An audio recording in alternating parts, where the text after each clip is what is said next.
Breaking news. Macherla అత్యాచార ఘటనపై పోలీసులు దర్యాప్తు ముమ్మరం చేశారు. ఘటనకు సంబంధించి వివరాలు సేకరించడానికి క్లూస్ టీం బాధితురాలి ఇంటికి వెళ్ళింది. అందులో భాగంగా వేలి ముద్రలు, ఇతర ఫోరెన్సిక్ సాక్ష్యాలను సేకరించి పరిశీలిస్తున్నారు. ఈ కేసును చాలా సీరియస్ గా తీసుకుంది జిల్లా పోలీసు యంత్రాంగం. అడిషనల్ ఎస్పీ స్థాయి అధికారి మాచర్లలోనే మకాం పెట్టి ఈ కేసును దర్యాప్తు చేస్తున్నారు. నిందితులను వీలైనంత త్వరగా గుర్తించి పట్టుకోవడానికి ప్రత్యేక బృందాలను ఏర్పాటు చేశారు. విస్తృతంగా గాలింపు చర్యలు చేపట్టారు. ఇది తెలిసిన వారి పనా లేక ఎవరైనా బయట వ్యక్తుల పనా అనే కోణంలో పోలీసులు ఆరా తీస్తున్నారు. నిందితులను వీలైనంత త్వరగా పట్టుకొని కఠిన చర్యలు చేపడతామని పోలీసులు అంటున్నారు.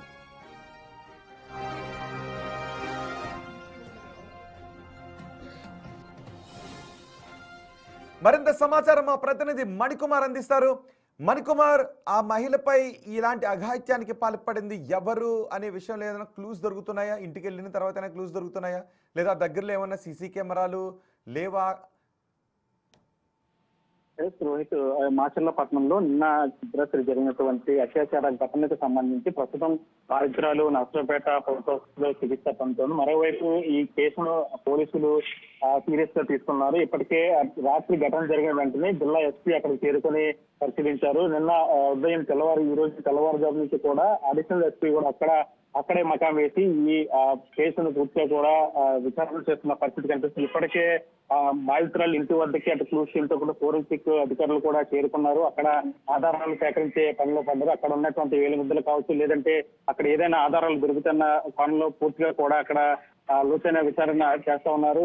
మొత్తం అక్కడ క్లూస్ టీమ్ తో పాటు ఫోరెన్సిక్ అధికారులు అక్కడ పూర్తిగా ఇంటి చుట్టుపక్కల ప్రాంతాలను కూడా పరిశీలిస్తున్నారు. మరోవైపు సీసీటీవీ ఫుటేజ్ ను కూడా వెతికే పనిలో పోలీసులు పడినట్టు తెలుస్తుంది. అంటే ఆ ప్రాంతంలో ఇంటి దగ్గరగానే చుట్టుపక్కల లేదా ఆ రోడ్డు మార్గంలో ఎక్కడైనా సీసీటీవీ ఫుటేజ్లు ఉన్నాయా, ఆ సీసీటీవీ ఫుటేజ్ల్లో ఈ నిందితుడు కదలికలు ఏమైనా ఉన్నాయా అనే కోణంలో కూడా పోలీసులు విచారణ చేస్తా ఉన్నారు. ఆ చుట్టుపక్కల ఉన్నటువంటి స్థానికులందరినీ కూడా అడిగి సమాచారం చేసుకుంటున్నారు. ఎందుకంటే ఈమె ఒంటరిగా ఉంటుంది. ఉద్యోగరీత్యా పంచాయతీ అటెండర్ గా అక్కడ ఉద్యోగం చేస్తూ ఉంది. ఒంటరిగా ఉంటుంది.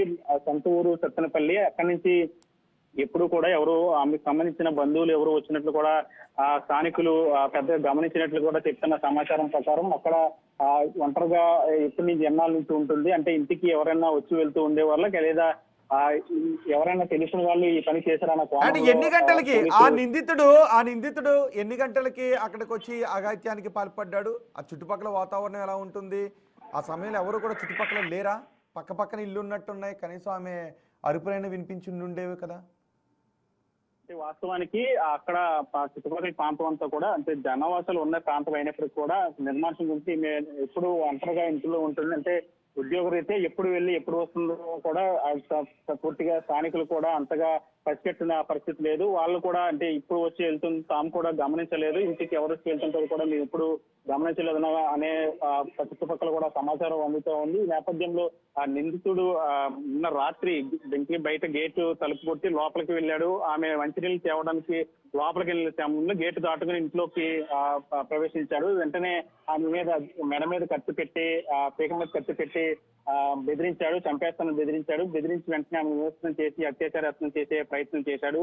తర్వాత ఆమె మీద దాడి చేశాడు. ఆమె తీవ్ర గాయాలతో పడిపోవడంతో ఇక్కడ చుట్టుపక్కల స్థానికులు కూడా ఎవరు అంతగా గమనించలేదు. తర్వాత కొద్దిసేపు తర్వాత చేరుకున్న తర్వాత ఆమె పక్కన ఉన్నటువంటి స్థానికులకు సమాచారం అవడంతో వెంటనే పోలీసులు అక్కడ చేరుకొని మొత్తం పరిశీలిస్తూ ఉన్నారు. ప్రస్తుతం ఇప్పుడు పోలీస్ టీమ్ తో పాటు అటు ఫోరెన్సిక్ అధికారులు కూడా అక్కడ చేరుకున్నారు. పోలీసులు కేసును సీరియస్ గా తీసుకున్న నేపథ్యంలో ఎటువంటి న్యూస్ దొరుకుతాయి అంటే ఈ ఘటనకు పాల్పడింది తెలిసిన వాళ్ళు, లేదా నిజంగానే ఎవరైనా బయట నుంచి వ్యక్తులు వచ్చి ఈ ఘాతుకానికి పాల్పడ్డారన్న కోణంలో పోలీసులు లోతైన విచారణ చేస్తున్న పరిస్థితి కనిపిస్తుంది. రోహిత్, రైట్ మణికుమార్, ఆ మహిళ ఆరోగ్యం ప్రస్తుతం ఎలా ఉంది హాస్పిటల్లో?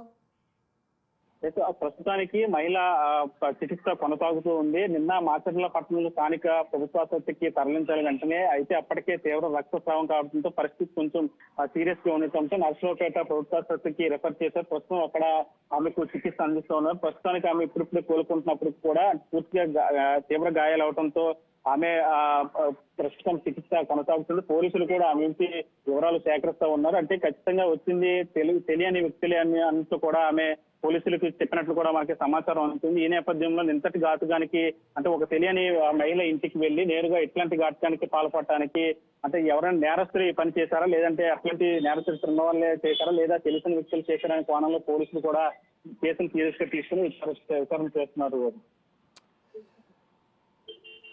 రైట్ మణికుమార్.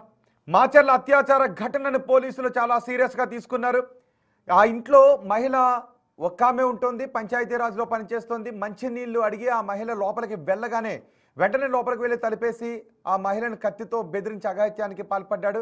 నేను అనారోగ్యంగా ఉన్నాను అని చెప్పడంతో ఆ మహిళను ఆ కత్తితో దాడి చేసి అక్కడి నుంచి పారిపోయాడు. ప్రస్తుతం ఆమె పరిస్థితి విషమంగానే ఉంది. కానీ పోలీసులు మాత్రం చాలా సీరియస్గా తీసుకొని విచారిస్తూ ఉన్నారు.